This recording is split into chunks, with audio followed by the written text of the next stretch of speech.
it's Anthony. Now you may not know this about me, but I am, generally speaking,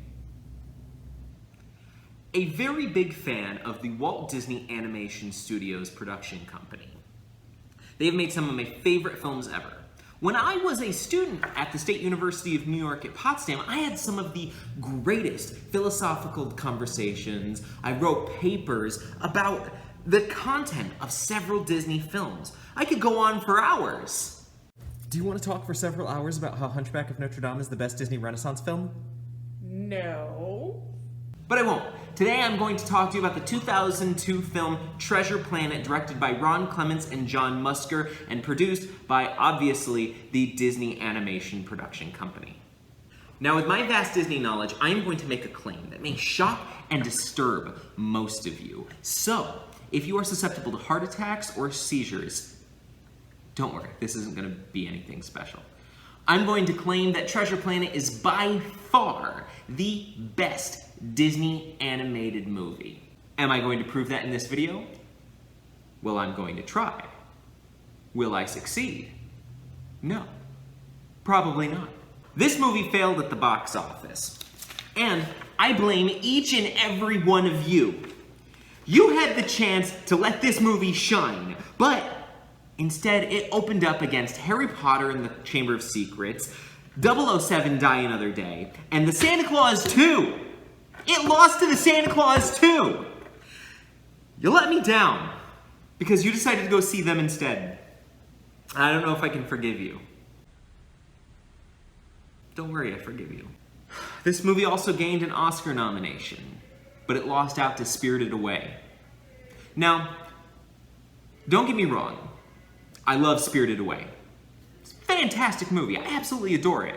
Thank you, Hayao Miyazaki. It is a masterclass in fantasy film writing. But Spirited Away did not give me an emotional response the way Treasure Planet did. Now let's go over what the movie is before I back up my claim. It's Robert Louis Stevenson's Treasure Island in space. It's what it is. Not much more than that. That's a story. Not completely. Obviously, Disney has taken several liberties with the characters and the story-telling elements, but overall, Treasure Planet is just Treasure Island in space. We follow our protagonist, Jim Hawkins, as he is given a map by a strange pirate who is being hunted by other pirates who want the fabled treasure marked by the map. Jim goes on a voyage to find this treasure. And within the story, we are introduced to a slew of characters that range from Jim's mother, Sarah, to a dog man, to a mechanical robot named Ben, a cat woman, a rock dude, a weird spider scorpion alien guy, and a cyborg by the name of Long John Silver, each playing an integral part in Jim's adventure. This movie is a combination coming-of-age story / adventure story that almost seamlessly combines traditional 2D animation and computer-generated animation. It also seamlessly allows me to have a good time. Doctor, you have wonderful eyes.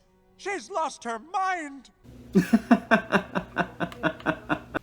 And shatters my heart into a million pieces, each of which could thread the eye of a needle! You got the makings of greatness in you, but you gotta take the helm and chart your own course. Stick to it, no matter the squalls.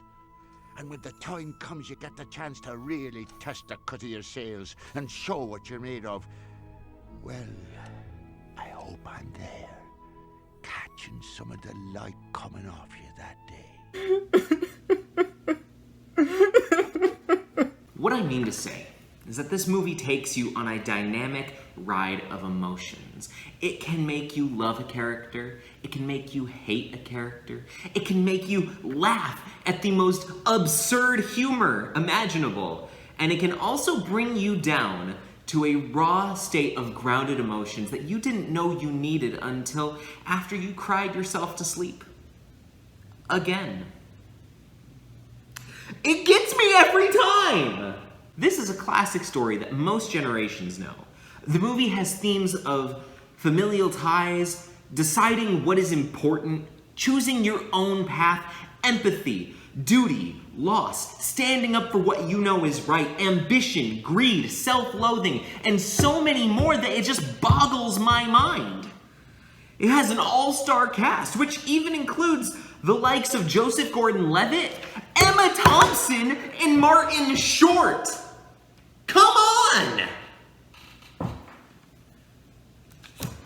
Now here's where I'm going to try and back up my claim. You add all of those things together, and you get a film that shows different types of races, species, and people getting along together harmoniously in a society where the only thing that is dividing these people is their greed and ambition. Add that together where you see a variety of characters, like the nerdy doctor, the angsty teenager, caring and neglectful father figures, a mother, a female captain, I'm gonna go off on this one, a female captain of a ship who is not only a well-developed character, but also has one of the best male-female platonic relationships I've ever seen in a movie, let alone an animated feature.